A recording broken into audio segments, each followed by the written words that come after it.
Hey friends, it's Rana, and today I'll be doing the mid-year book freakout tag. If you don't know, it is like a mid-year checkpoint where we check our reading goals and what we have read so far in the year. Yes, I know I disappeared for a little bit over a month and I'm too late doing this book tag. And I was planning to actually cancel this whole video because I'm late. First of all, I didn't read much books and I don't have that interesting answers for the questions.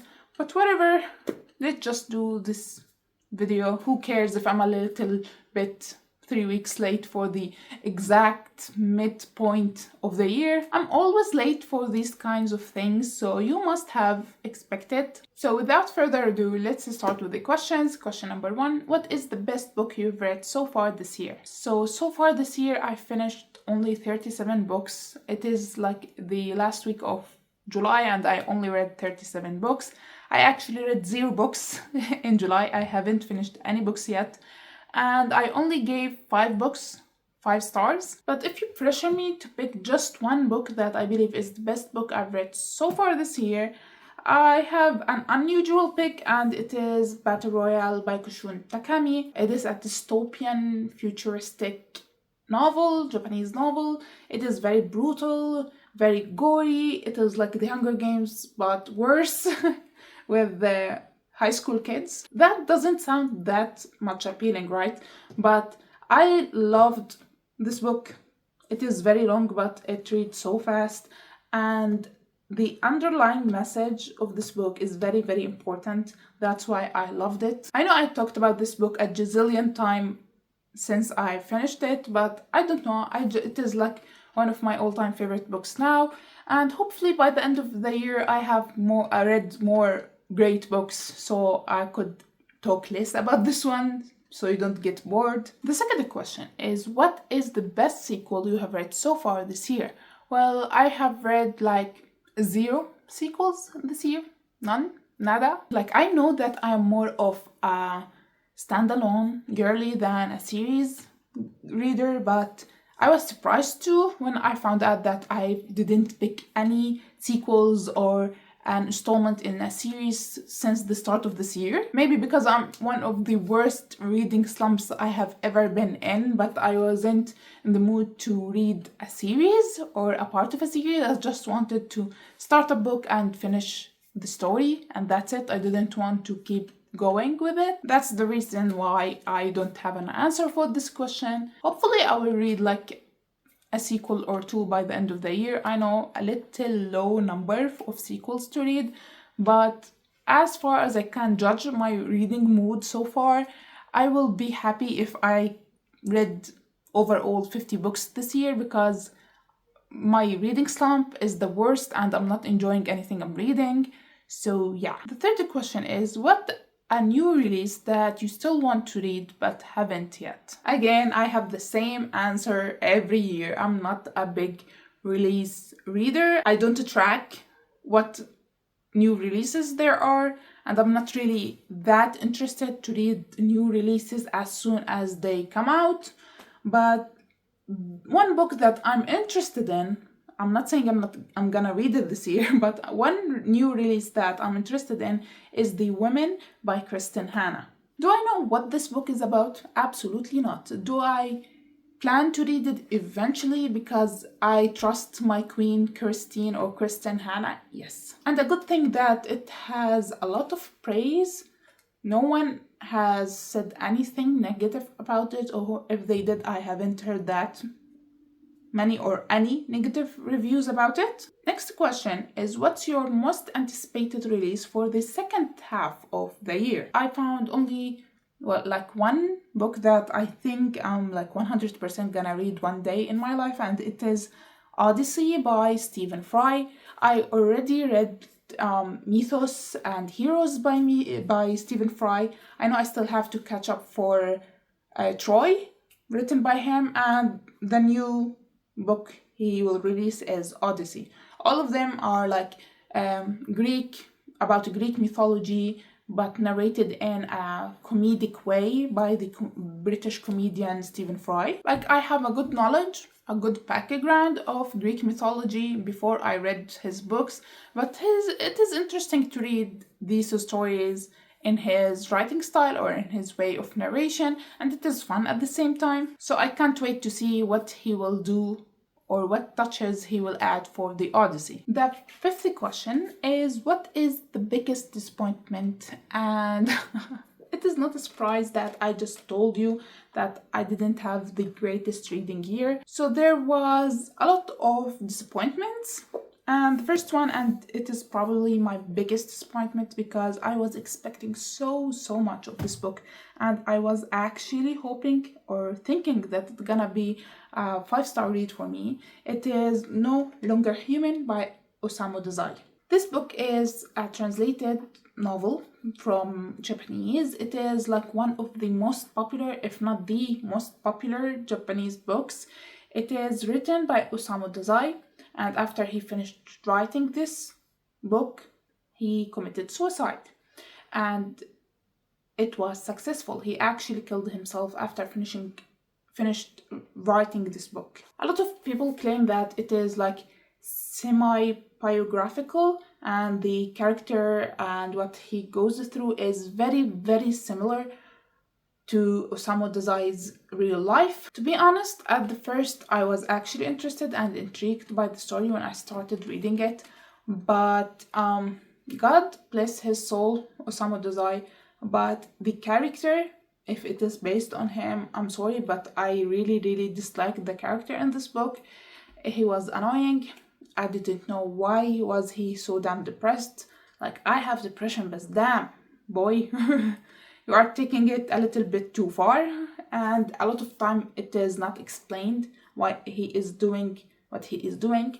A lot of his actions were like stupid, to be honest, and most of the times he dragged other people with him. I don't want to explain too much, but in many instances he dragged other people to his dark side. Is it sad? Yes.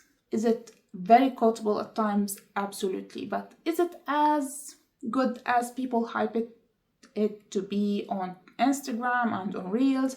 No. And I was completely disappointed when I finished the book because I kept saying it's gonna get better. There's must be something in this book that makes everyone love it so much, but it didn't. And the third disappointment was Red Rising by Pierce Brown. Yes, I can hear your gasps through time and space, and the reason why I found it to be a disappointment, it is not a bad book, but I don't believe it is the book for me. Yes, it is good. It is a good sci-fi. I'm not big on sci-fi books. That's what I'm slowly believing, that sci-fi is not the genre for me. But don't let my opinion of this book steer you away from reading it. It is a good book, especially if you enjoy sci-fi. But for me, I'm not interested in sci-fi. I don't enjoy it. I know people worship it in the science fiction fantasy community. It is good, but not that good to make me get more into the science fiction, to make me read more the other books in the series. I just gonna stop with the first book, Red Rising. For the sixth question, what is the biggest surprise? Well, I have a couple for this one. The first one is Nothing to See Here by Kevin Wilson. This book literally took me by surprise. Like, I started reading it because I heard many people on booktubers saying and praising this book for being lighthearted and fun and at the same time tackling important subjects. And I just wanted to read it. It is a short book, something to listen to on my commute, and I actually fell in love with it. I believe that if you are slightly interested in this book, just go ahead and read it. It is very short, fun, and easy to finish. Just don't read many reviews talking about what the book is about. The main thing you need to know is about a woman who babysits the twin children of her ex-best friend that betrayed her, and these two twin children suddenly burst into fire. It is just so good of a book. I really highly recommend it and I gave it 5 out of 5 stars. The second book of the 5 books that I only gave 5 out of 5 stars. The other surprise is Sorcery of Thorns by Margaret Rogerson. I started this book as an audiobook. I found it on Ever and heard about this book before, but I wasn't that interested. Then I was playing a puzzle or something like that, and I wanted to listen to something light and easy to listen to, so I started this book. It is a fantasy book, but it is not that hard to focus on. You don't need to put 100% of your focus on it to understand the magic system. It is not a 5-star read, but it was a surprise. I didn't expect that I'm gonna enjoy it and give it 4 stars. And it has a really good tall girl representation. We really need more tall girl representations in books. Now for the next question is, what is your favorite new author? Well, I don't give the title favorite author easily. I have to enjoy or love at least 2 of their books that I read. And like most of the books I read, if not all the books I read this year, were new authors to me.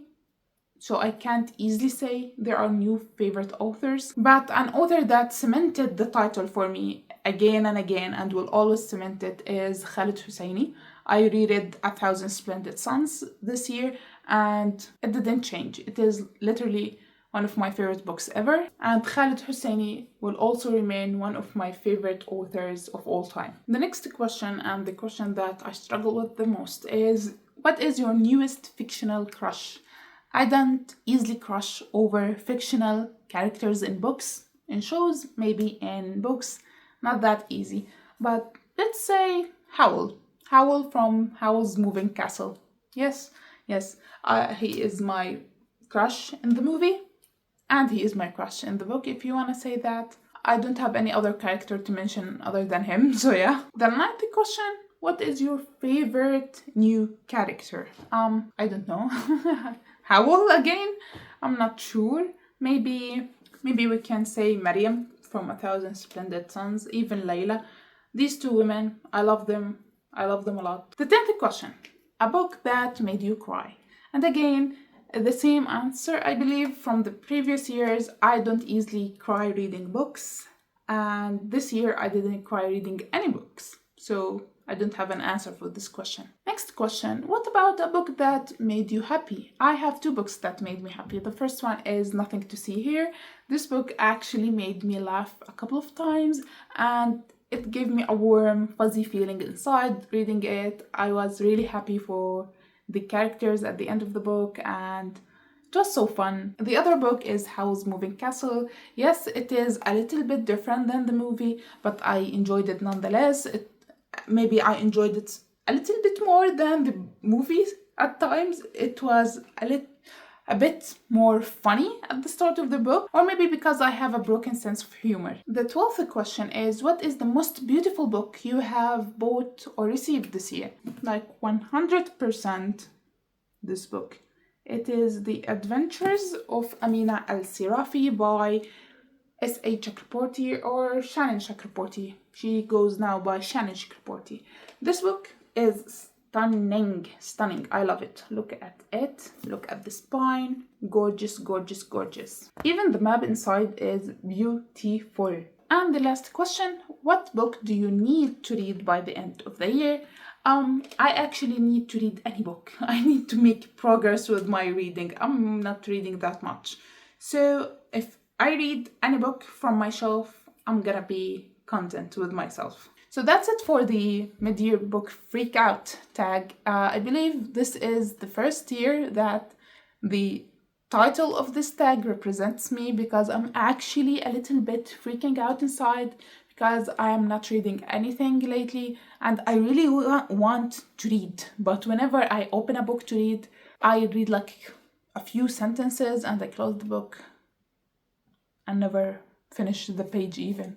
Just pray for me to be able to read again, to make content again, because I believe I crossed the line and things are getting out of hand now. So that's it for today's video. I hope you enjoyed it. Please subscribe to see my future videos whenever I make them.